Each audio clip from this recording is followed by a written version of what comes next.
sa LPG High, Quirino High School. Welcome home daw, sabi ni Katotong Dan.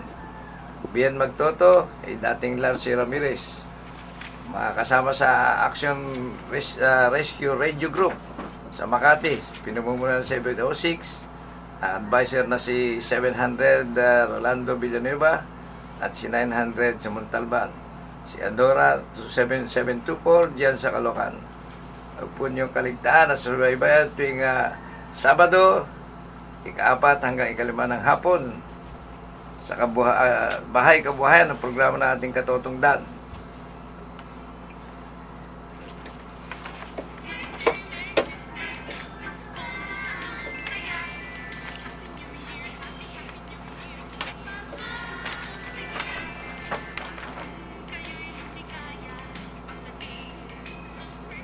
At ngayon mga katoto, ako naman ang babati sa aking pamilya. Ang the only one na Mrs. Lourdes Luding Natividad. Advance happy birthday din sa aking apo bukas, si Allen Natividad. Sana'y manatili kang malusog, matalino at poging katulad ng iyong lolo. Congrats sa aking mga anak din, Lito Butch, Louie, Chito, at ang mga daughter na si Kagawad Lolet, Nora, and Lenlen. Especially sa aming anak na si Nora na dumating nitong ika-6 ng Oktubre at nagbakasyon at nakatakdang umalis sa Miyerkules, Oktubre 23, pabalik sa bansang Kuwait. Ingat lang sa biyahe, anak. God bless us. Ganun po sa ating kaibigan sa Customs, si Alex Cusina, Tibinyo pala, ang butihing may bahay niya at mga anak, especially sa kanyang anak na paboritong si Crunch. Di po ito pinipig-Crunch, mga katoto. Kay Nats Gamboa, Counterintelligence Chief, BOC Port of Manila under IG Deputy Commissioner Retired General AFP Danny Lim, at EG Deputy Commissioner Toto Swansing at Customs Commissioner Rupi Biason. Buhay po kayo sa magagandang trabahong inyong pinakikita, pinamamala sa ating mamamayan, ang pagsugpo sa mga smuggling. Ganito po sa ating kaibigan na si Dr. Renato Eric Gonzales, HRD Manager ng Soler Manila Bloomberry Hotel Incorporated, at ang HRD staff nitong si Peb Leonardo. Sana'y tagumpay ang nakatakdang operasyon ng Soler sa buwan ng Enero 2013. Laking pamputo, pinakamalaking hotel sa bansa. Kaya malamang sumikat ng gusto Pilipinas dahil sa magandang hotel na ito. Ganun po sa Rotary Club na Leong Ginto. Ang aming pong Rotary ay magdadaos ng ika-8 taong induction and handover ceremonies sa ika-24 nitong buwan na Oktubre, at gaganapin sa Times Plaza Hotel, Top Avenue, Corner UN Avenue. Congratulations sa aming bagong presidente, Lodi Garcia.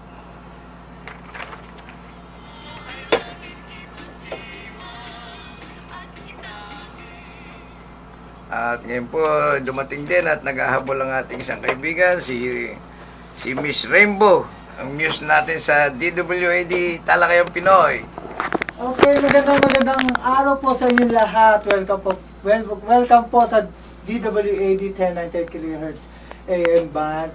Kayo po, kamusta ka po kayo dyan? Kayo mga nakikinig.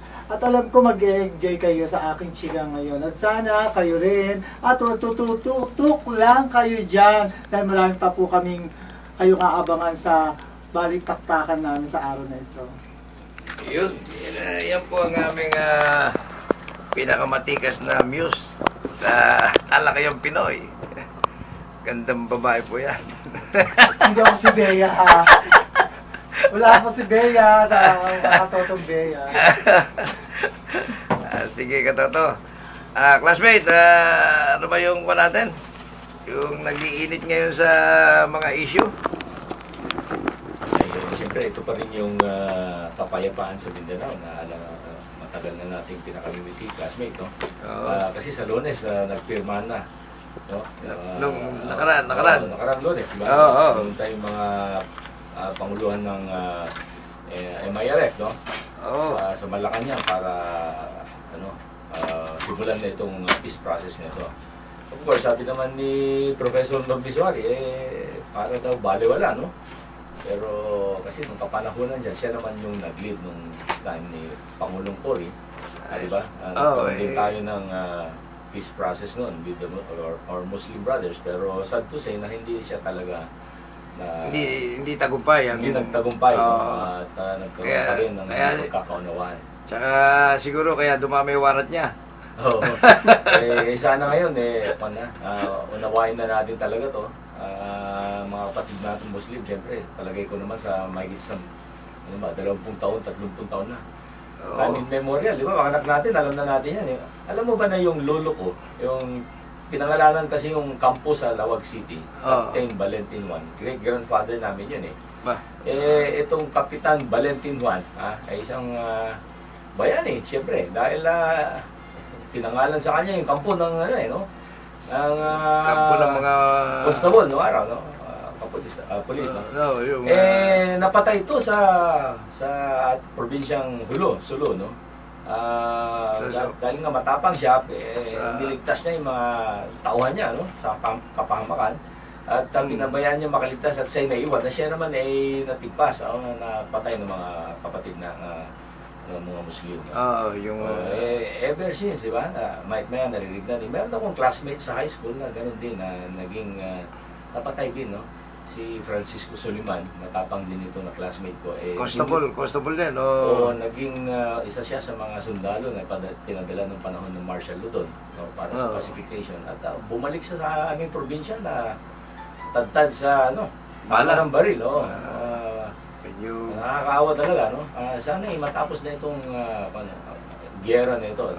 Dapat itong peace agreement na ito, maging tagumpay na talaga. Siya na nga. Wala na yung mga kontrahan, Oo. Kasi nakuhan lang yan nagkakaroon lang ng problema yan pagka may intriga, kamukha itong ginagawa ni Biswari ngayon. Mentas na sumuporta, sinasabihan pa itong hindi raw magtatagumpay dahil doon sa ilang taon na raw yung peace talk na yan, walang nangyayari. Kaya hindi ayos yung merong kumukontra o may nag-intriga. Di ba, Katoto? Classmate? Oo, classmate. Dapat siguro isama rin siya, imbitahan din siya bilang isang senior na Muslim leader, di ba? Meron nga media forum, iniimbita siya, balita ko Hindi dumating Hindi naman dumating. Dahil nag-aalala siguro yung mga warrant of arrest niya. Di ba? Maaari. Pero dapat naman, kung bagay, batas yun, hindi natin pwedeng iliban yung warrant kung talaga. Kailangan sagutin nila kung ano yung mga... kung talagang may kaso sila, dapat i-clear nila yung pangalan nila, no? Dapat lang, Oo, di ba? Pagdadasal natin to, na sana maging matagumpay na itong peace process na ito. At gusto rin natin sana kasama classmate Paski na ito ay sa kapatid natin mga Muslim ay sana magkaroon din sa ating mga kapatid na sa NP, sa Communist Party. Marami na sa kanila ang nasa proseso ng Democratic Party. Nandiyan na sila sa Kongreso. Diba? Yung mga party list. Mga kasabi sa party list. Mas maganda no? Pati si chairman si Lagman, hindi, nasa Netherlands. Yung si founder ng Communist Party of the Philippines, Joma Sison, di ba? Sana pati siya kasama na rin sa peace process. Yan ang isa sa kinikilala kaya yung mga kapatid natin na doon pa sa bundok na umahawak pa ng mga armas, nakipagbakbakan pa. Ano na rin, di ba? Kasi makakatulog na rin sila ng mahimbing-himbing sa gabi. Pag bumaba na sila, pabundukan. Ang pinagtataka ko dyan, classmate, kung ano yung, ano ba yung pinaglalaban pa na dapat nilang kontrahin ang ating pamahalaan. Pero Wala akong nakitang dapat. Wala na classmate kasi tignan mo yung dalawang bansang malaki na dating sumusuporta sa communism. Ito ay ang China at ang Russia, di ba? Yung Union of Soviet Socialist Republic, di ba? USSR ay sa katotohanan ay nabuwag ito, no, di ba? Andiyan na yung Russia ngayon, tsaka yung mga iba, di ba? Andiyan yung mga Latvia, ang dami, di ba? At nakita natin nga na pati itong China na dating very supportive sa mga communist insurgencies ng mga iba't ibang bansa, di ba? Sila tumulong sa, katulad sa, ano ba yung mga bansa, North Korea, isa rin yan na naiwan pa, di ba? Yung Cuba, na sinusuportahan din ng Russia, ay wala na, unti-unti silang nasa democratic system. Hindi naman totally, andun pa rin naman yung Communist Party na siya yung the sole party in power, parang sa China. Pero nakita mo yung kanilang sistema, hindi na yung original na Communist Party na to each his own, di ba? Na ibibigay lang sa'yo yung supply mo ng Colgate, sabon at ano? Diba? Kita para sa gobyerno. Kumikita na ng malalaki mga kapatid nating mga mamayan sa bansa nila, di ba? Nagiging negosyante na. Nung araw, hindi kasi ganoon eh. Kontrolado yung kita. Kung ano lang ibigay siya ng gobyerno, di ba? Pag-aari lahat ng gobyerno, mga lupa, mga ari-arian, di ba? Ngayon, hindi na. Meron na silang pera. Kaya mga Chinoy, mga Inchik mga Chinese nakakapagbisita na ng iba't ibang bansa, lalo na nagtuturista na sila, di ba? Tsaka kung nakapag-asawa ng mga taga-bansa, nakapag-produce ng negosyo pa sa bansang nung napangasawa nila, sa tingin natin, wala na yung pinaglalaban na ideology na original, di ba? Wala na. Kaya kailangan bumaba na siguro magpagtulungan na sa mainstream, di ba? Dapat lang kasi para sa pag-asenso ng bansa natin, makamit na rin natin lahat, di ba? Magkaisa, no?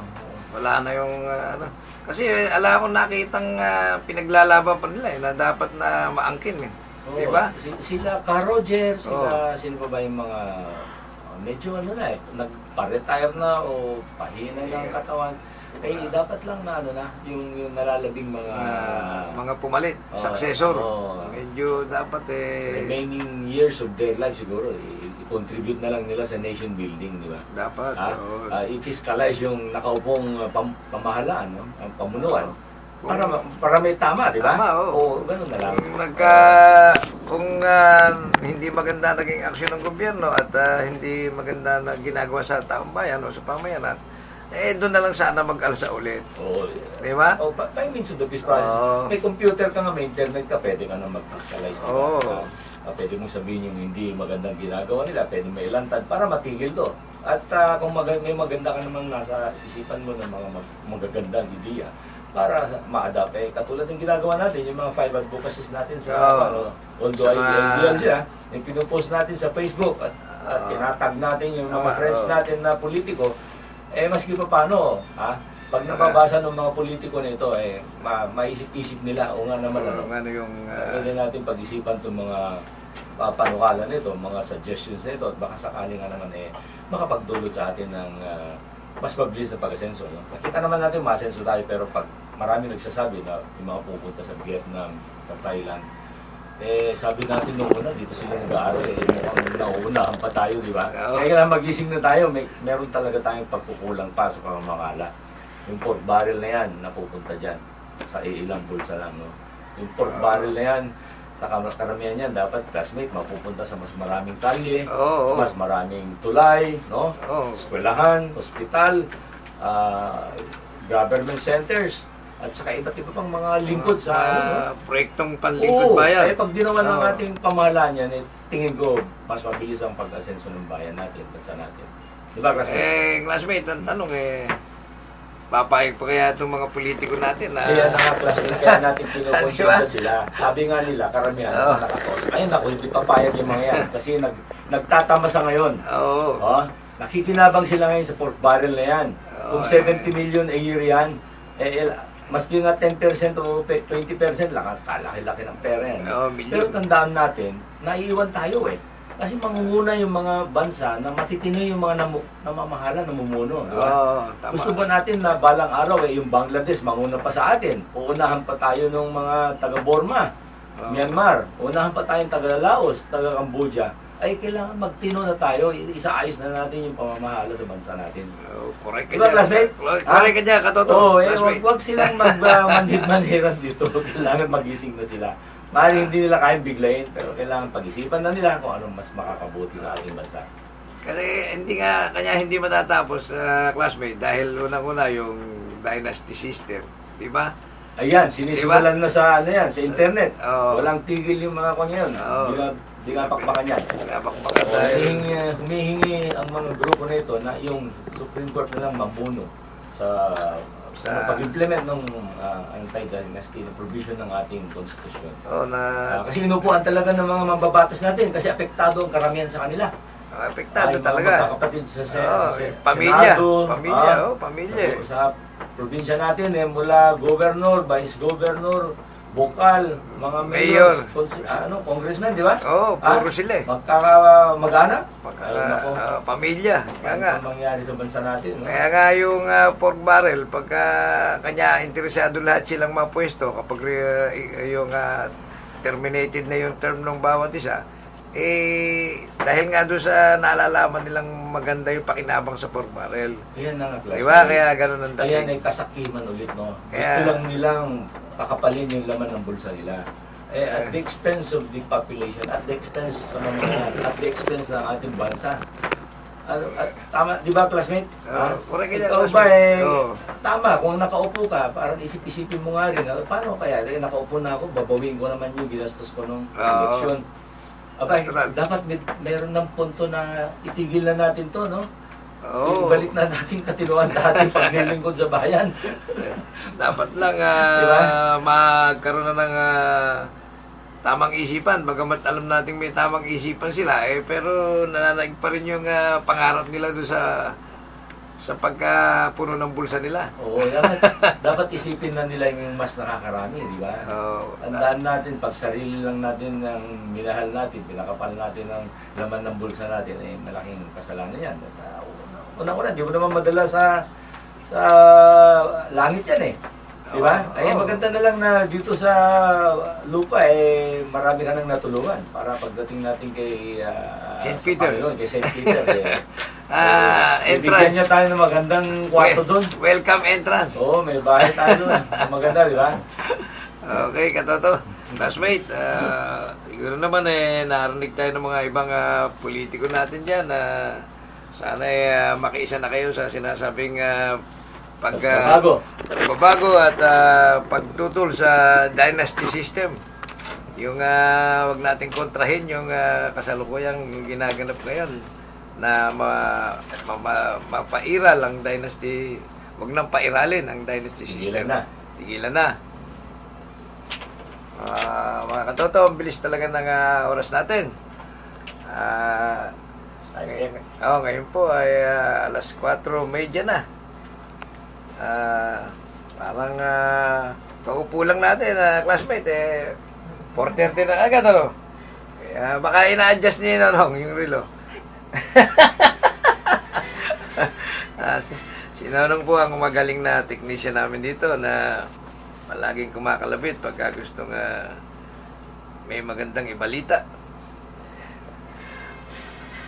Classmate, time check tayo. Time check. Merienda system. Ang ating mga hindi nakakalimot na komersyal. Time check, 4:30. 4:30.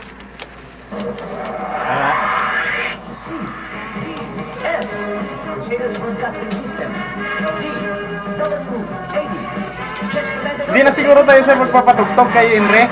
Patugtog pa tayo Inre, hindi na? Patugtog natin. Sige. Susunod dyan sa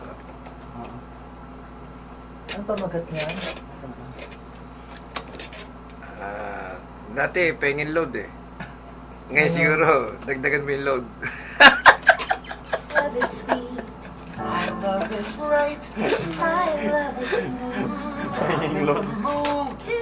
Now there's another reason to fall in love with Novelino. New Novelino Light. Same sweet taste with less calories. You'll fall for more. My love is sweet.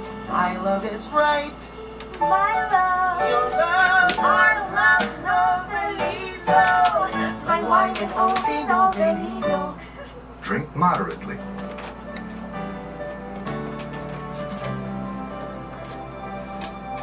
Ang bawat subo ay kay sarap. Bawat higop nyo'y malalasap. Ang pagkain hinahanap ng lahat. Mananabik ka hanggang sa huling kagat. Wala kang bitin, rice all you can. Parang fiesta ang treat sa atin. Laging bago ang lahat ng ihahain. Chicken inasal, ang sarap kainin. Mang inasal ang paborito ko. Paborito mo, paborito nyo. Mang inasal ang gustong gusto ko. Gustong gusto mo, gustong gusto nyo. Mang inasal ang hinahanap ko dahil sa bawat kagat. Huli-huli ang sarap. Mahaba din, kanta yan. Jigil mo na ang kanta. Ayan, nag-request si Miss Sheila Bono, no? And that regular natin, na tagapakinig natin.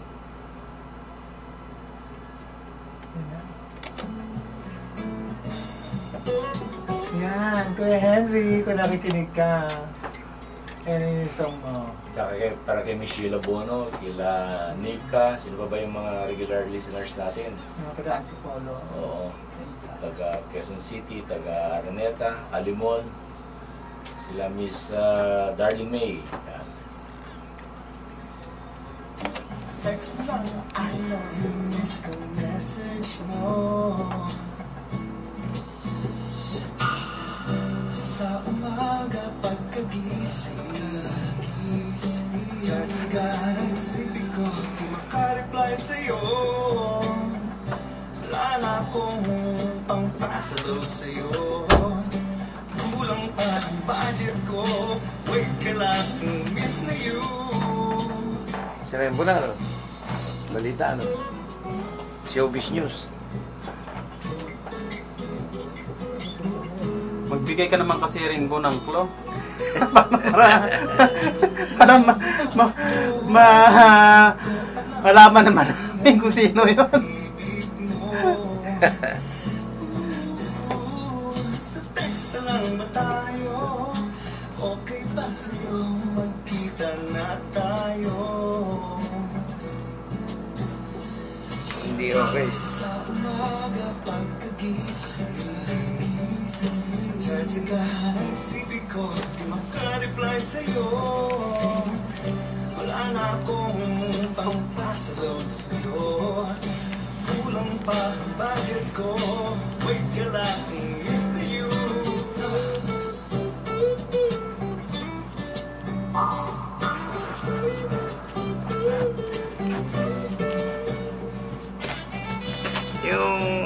Yung kwan na classmate. Yung bagong santo natin, si ano? Pedro Pedro Calungsod. Penduko. Oo. Na nagkaroon pala ng ano dyan? Nagkaroon ng issue. Kung taga saan ba siya? Sa Australia. Nabiktima yung mga Pinoy. Text na lang ba tayo? Saan ba siya? Basta ko. Sabi na taga Cebu yun. Cebu. Eh, Kailan kaya ito Saan ba banda yun sa Cebu? classmate yung ano, yung sa sinabi ko sa'yo, Manila Rehabilitation Treatment. Manila Treatment Rehabilitation Center.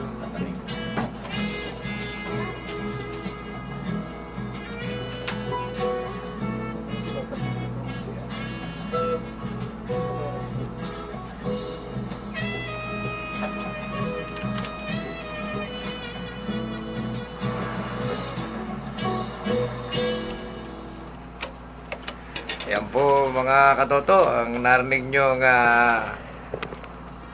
Awitin. Awitin ng ating kaibigan